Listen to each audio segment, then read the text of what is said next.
बिस्मिल्लाहिर्रहमानिर्रहीम। स्टूडेंट, आज हम लोग एक बड़ा इंटरेस्टिंग टॉपिक पढ़ेंगे और टॉपिक का नाम है diffraction of X rays. Diffraction of X rays. तो पहले जानते हैं कि एक्स रेज क्या है। तो देखिए, एक्स रेज इलेक्ट्रोमैग्नेटिक वेव्स है। एक्स रेज क्या है? इलेक्ट्रोमैग्नेटिक वेव्स है।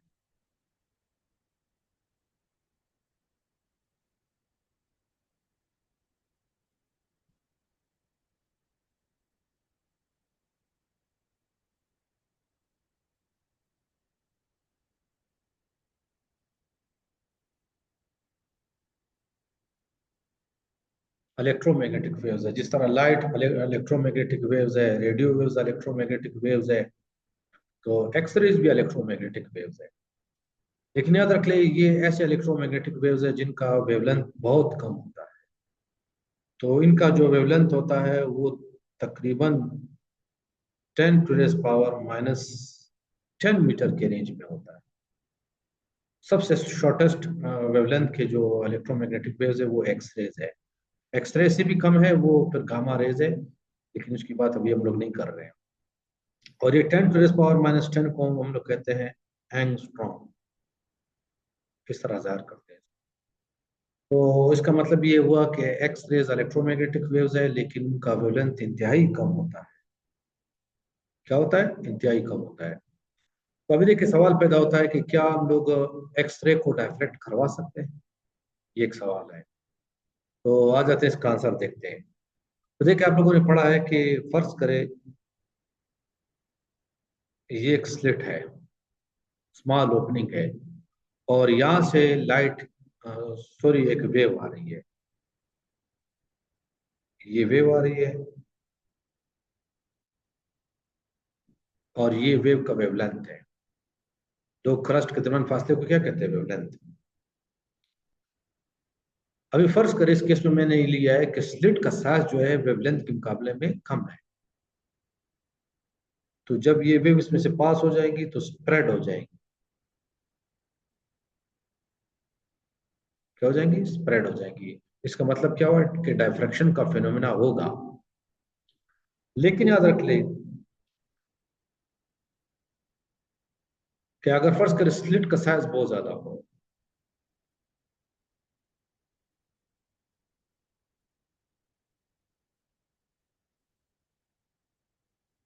स्लिट का साइज वेवलेंथ के मुकाबले में ज्यादा हो,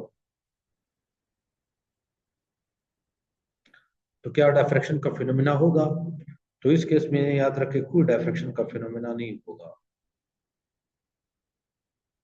ये वेव स्ट्रेट जाएगी। ये वेव क्या होगी? स्ट्रेट जाएगी। तो इसका मतलब ये हुआ कि अगर आप एक्सरे का डायफ्रैक्शन कराना चाहते हो तो आपको एक स्लिट चाहिए, और उस स्लिट का साइज तकरीबन इतना होना चाहिए या इससे कम होना चाहिए। तो देखिए, हम लोगों ने डायफ्रैक्शन वाले टॉपिक में पढ़ा था कि स्लिट का साइज वेवलेंथ के कंपेरेबल होना चाहिए या उससे कम होना चाहिए, तब डायफ्रैक्शन का फिर। अगर स्लिट का साइज जो है वेवलेंथ के मुकाबले में ज्यादा हो तो फिर डायफ्रैक्शन का फिनोमेना नहीं होगा। तो उम्मीद करता हूँ कि ये बात आप लोग क्लियर हो गई होगी। अभी सवाल ये पैदा होता है कि क्या हम लोग इस साइज का स्लिट बना सकते हैं? क्या हम लोग इस साइज का स्लिट बना सकते हैं? तो याद रख ले, ये जो है पॉसिबल नहीं है कि हम लोग इतना छोटा स्लिट बना दें। तो जब इतना स्लिट होगा तो तभी आप एक्सरे की डायफ्रेक्शन करवा सकते हैं। लेकिन चूंकि इतना स्लिट है नहीं, तो हम लोग एक्सरे की डायफ्रेक्शन नहीं करवा सकते। जो आम डायफ्रेक्शन ग्रेटिंग हम लोग इस्तेमाल करते हैं, उसके जरिए हम लोग ये काम नहीं कर सकते। लेकिन याद रखिए, नेचर ने हमें एक नेचुरल डायफ्रेक्शन ग्रेटिंग दिया हुआ है एक्सरे के लिए, और वो है क्रिस्टल। वो क्या है? क्रिस्टल।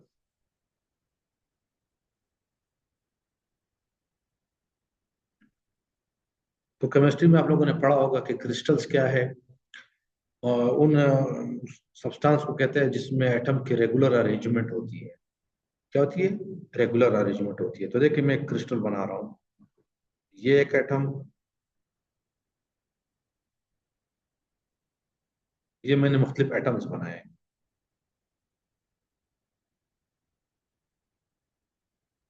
तो उनकी क्या होती है, रेगुलर अरेंजमेंट होती है। क्या होती है? रेगुलर अरेंजमेंट होती है। तो ये जो ऊपर मैंने में एटम्स बनाए, इसको हम लोग कहते हैं लेयर। एक लेयर ये हो गया, एक लेयर नीचे वाला हो। लेकिन याद रखते हैं इन लेयर्स के दरमियान में जो डिस्टेंस होता है, जिसको हम लोग कहते हैं इंटरप्लेनर डिस्टेंस, ये इंतहाई कम होता है। वो क्या होता है? इंतहाई कम होता है। अगर आप ये इंटरप्लेनर डिस्टेंस देख लेते हो, तकरीबन वो इस रेंज के में आता है, इस रेंज में आता है। तो इस केस में हम लोग क्या कर सकते हैं कि क्रिस्टल को हम लोग यूज कर सकते हैं एक्सरे को डायफ्रैक्ट करवाने के लिए। तो ये जो दो एटम्स है उनके दरम्यान में जो स्पेस है, इंटरमॉलिक्यूलर स्पेस जो है, एटॉमिक स्पेस जो है, ये एज अ स्लिट बिहेव करेगा। क्या बिहेव करेगा? As a slit. और चूंकि उस स्लिट के साथ जो है एक्सरे के वेवलेंथ के बराबर है, तो हम लोग उसको एक्सरे को डायफ्रैक्ट करवा सकते हैं। एक्सरे को क्या करवा सकते हैं? डायफ्रैक्ट करवा सकते हैं। तो आ जाते हैं कि किस तरह करवाएंगे, क्रिस्टल को किस तरह यूज करेंगे। तो आ जाते हैं, मैं एक इमेज बता देता हूँ। तो देखिए यहाँ पर ये इमेज है।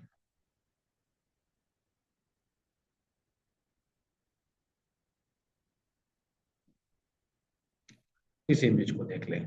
तो देखिए ये कोई भी क्रिस्टल है और ये उसके एटम्स है।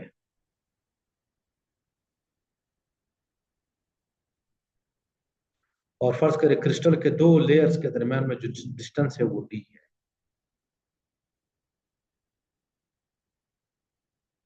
ये डिस्टेंस कितनी है? डी है। और फर्ज करें मैंने एक एक्सरे को यहां से भेजा।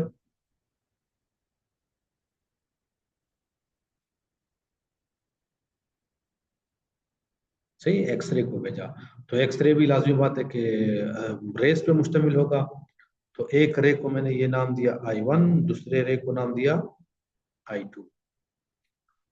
तो ये रे जो I1 है, ये इस टॉप लेयर से जो है, टॉप सरफेस से रिफ्लेक्ट, टॉप सरफेस से क्या हो गया? रिफ्लेक्ट हो गया।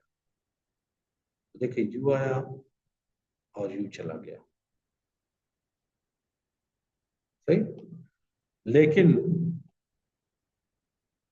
जो रे टू है, वो उस नीचे वाले लेयर से रिफ्लेक्ट हो गया। तो ये आया, इस नीचे लेयर से टकराया और रिफ्लेक्ट हो गया। ये क्या हो गया? रिफ्लेक्ट हो गया। तो अभी दोनों रेज आएंगे, इसको हम लोग फोटोग्राफिक फिल्म पे कलेक्ट कर सकते हैं। तो देख सकते हैं कि वहां पे क्या होगा। तो देखिए आप लोगों ने वहां पे पढ़ा है कि इंटरफेरेंस में, कि इंटरफेरेंस के लिए दो वेव्स का होना जरूरी है और उनकी फ्रीक्वेंसी और वेवलेंथ भी सेम हो। वेवलेंथ और फ्रीक्वेंसी का भी सेम होना जरूरी है। तो यहाँ पे चूंकि ये सिंगल फ्रीक्वेंसी के एक्सरेज है, तो लाजिम बात है ये इंटरफेयर करेंगे। क्या करेंगे? इंटरफेयर करेंगे। तो आ जाते हैं,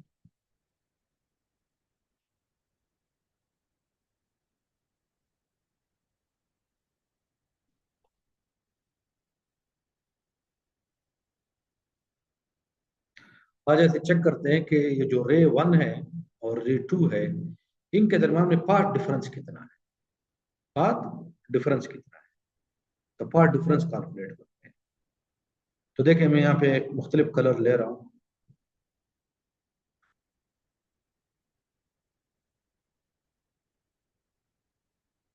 यहाँ से लेकर यहाँ तक दोनों रेज का डिस्टेंस सेम है, और इसके बाद ये वाला भी सेम है,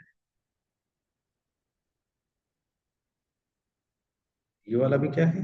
सेम है। लेकिन रे टू ने इतना एक्स्ट्रा डिस्टेंस कवर किया है। कितना एक्स्ट्रा डिस्टेंस कवर किया है? ये है,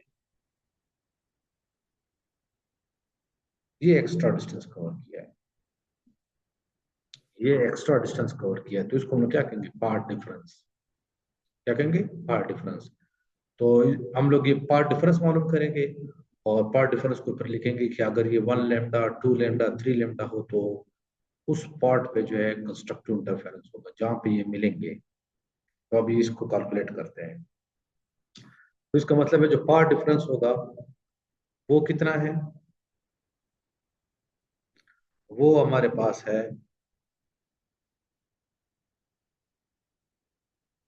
बी सी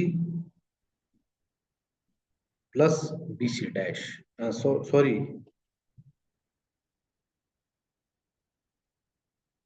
सी B dash, B C plus C B dash. देखिए ये पार्ट डिफरेंस है।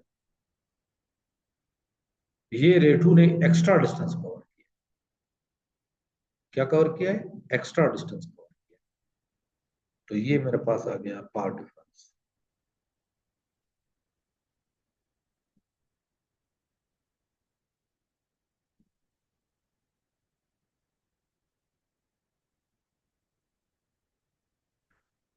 अब इस पार्ट डिफरेंस को कैलकुलेट करते हैं। तो देखिए इस ट्रायंगल को मैं लेता हूं, यहां पर इस ट्रायंगल को मैं बनाऊंगा। तो देखिए ये फासला तुम्हें मालूम है डी है,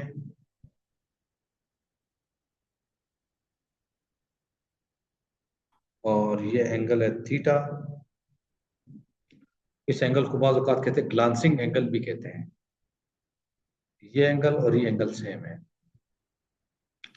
और ये हमें पता है कि ये पॉइंट बी है और ये पॉइंट सी है।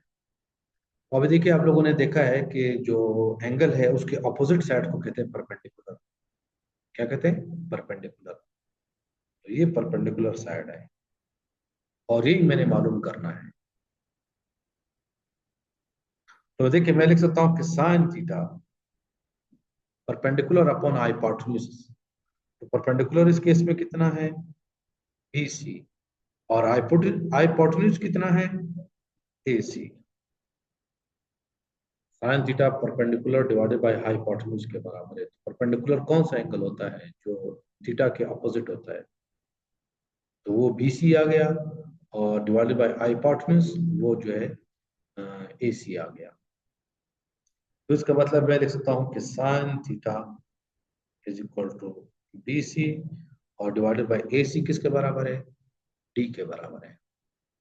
किसके बराबर है? डी के बराबर है। इसका मतलब है कि बी सी मेरे पास आ गया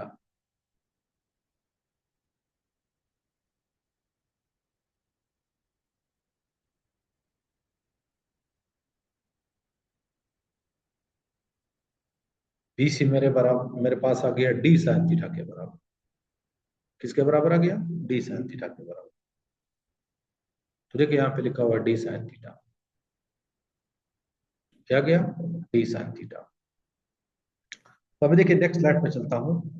ये वाला लेंथ भी उतना ही है, और ये लेंथ भी डी साइन थीटा है। ये लेंथ भी डी साइन थीटा है। लेकिन path difference D sine theta नहीं है, क्योंकि पाथ डिफरेंस में याद रखिए बी सी और सी बी डैश दोनों ऐड हो रहे हैं। तो इसका मतलब है मैं कह सकता हूं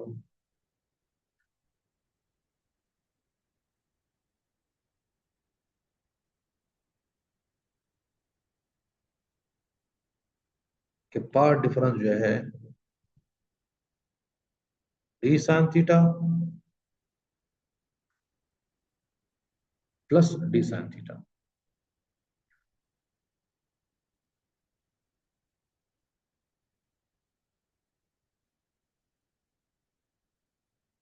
डी साइन थीटा दो मरतबा ऐड होगा। देखिए B C plus C B dash. तो बी सी किसके बराबर है? D sine theta. C B dash किसके बराबर है? D sine theta. तो दो मरतबा ऐड हो जाएंगे। तो मेरे पास आ जाएगा path difference is equal to 2D sine theta. क्या आ जाएगा? 2D sine theta. अब याद रखिए हम लोगों ने देखा था कि कंस्ट्रक्टिव इंटरफेरेंस के लिए कंडीशन ये है कि पाथ डिफरेंस जो है वो m लैम्डा होना चाहिए।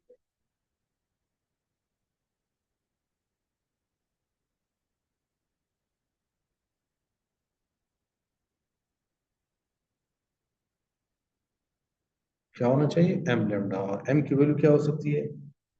1 2 3 4 एंड सो ऑन, ये होनी चाहिए। अगर इन दोनों को मैं कंपेयर कर लूं तो मेरे पास आ जाएगा 2D sine theta is equal to m lambda. क्या गया? M lambda.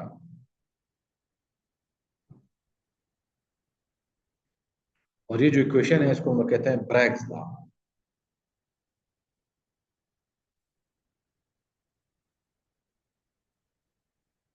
ब्रैग एक साइंटिस्ट का नाम है, तो उसके नाम पे उसने काम किया था, तो उसको इसलिए हम लोग कहते हैं ब्रैग्स लॉ। क्या कहते हैं? Bragg's law. तो देखिए इस इक्वेशन का फायदा क्या है कि फर्ज करिए अगर आपको दो एटम्स के दरमियान में जो डिस्टेंस है अगर ये आपको पता हो,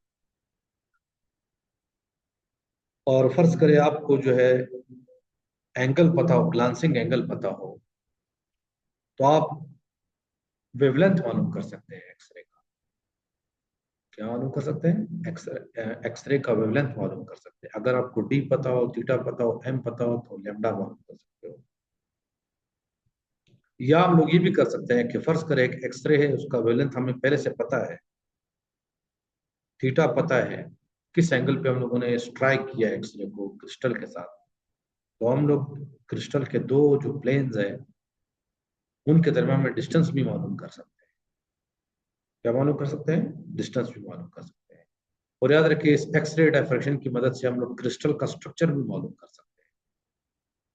तो देखिए आ जाते हैं इस इमेज को देख लें।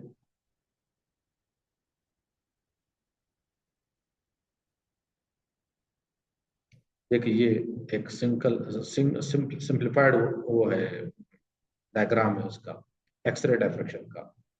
तो यहाँ पे हम लोगों ने क्या किया है, एक्सरे का सोर्स दिया है, उसके बीम को हम लोगों ने लिया और क्रिस्टल से पास किया, और उसके बाद एक्सरे क्या हो गई, डायफ्लेक्ट हो गई, और फोटोग्राफिक फिल्म पे आप लोग को ये स्पॉट्स मिलेंगे। क्या मिलेंगे? स्पॉट्स मिलेंगे। और ये स्पॉट्स कौन से स्पॉट्स है, किस को रिप्रेजेंट कर रहे हैं? ये स्पॉट्स जो है कंस्ट्रक्टिव इंटरफेरेंस वाले पॉइंट्स को रिप्रेजेंट कर रहे हैं। और याद रख लिया अगर क्रिस्टल का स्ट्रक्चर कुछ और होगा तो ये स्पॉट्स पर यहाँ पे नहीं होंगे, स्पॉट्स कहीं और पे, कहीं कहीं और होंगे। तो इसका मतलब है कि अगर आप एक सिंपल एक फोटोग्राफिक फिल्म ले लो और उसमें से क्रिस्टल को पास कर लो, तो आप उस क्रिस्टल के अंदर जो क्रिस्टल के एटम्स के अरेंजमेंट है वो भी आप मालूम कर सकते हो। तो ये मैं उम्मीद करता हूँ कि आप लोग क्लियर हो गया होगा। एक्सरे की डायफ्रैक्शन के लिए जरूरी ये है कि जो स्लिट है उसका जो विड्थ है वो एक्सरे के वेवलेंथ के बराबर हो। लेकिन चूंकि एक्सरे का वेवलेंथ एक्सट्रीमली स्मॉल है तो हम लोग जो है इतने छोटे स्लिट नहीं बना सकते। हमारी जो करंट टेक्नोलॉजी है उससे इतने छोटे स्लिट नहीं बना सकते। जिनका साइज तकरीबन एक एटम के बराबर हो, इतने स्लिट हम लोग नहीं बना सकते। तो इसका सोल्यूशन क्या है, एक्सरे को किस तरह डायफ्रेक्ट करेंगे? तो उसका सोल्यूशन ये है कि अल्लाह ताला ने हमें एक नेचुरल वो दिया हुआ है, डायफ्रेक्शन ग्रेटिंग दिया हुआ है, और वो क्या है, x rays. X rays, sorry, crystals. Crystals में एटम जो है रेगुलरली अरेंज्ड होते हैं पीरियोडिक मैनर में, और उनके दरमियान में जो डिस्टेंस होता है वो एक्सट्रीमली स्मॉल होता है। और ये जो एटम्स या मॉलिक्यूल्स है इनके दरमियान में जो डिस्टेंस है वो एज अ स्लिट एक्ट कर सकता है। तो उसको हम लोग इस्तेमाल करते हैं एक्सरे को डायफ्रैक्ट करवाने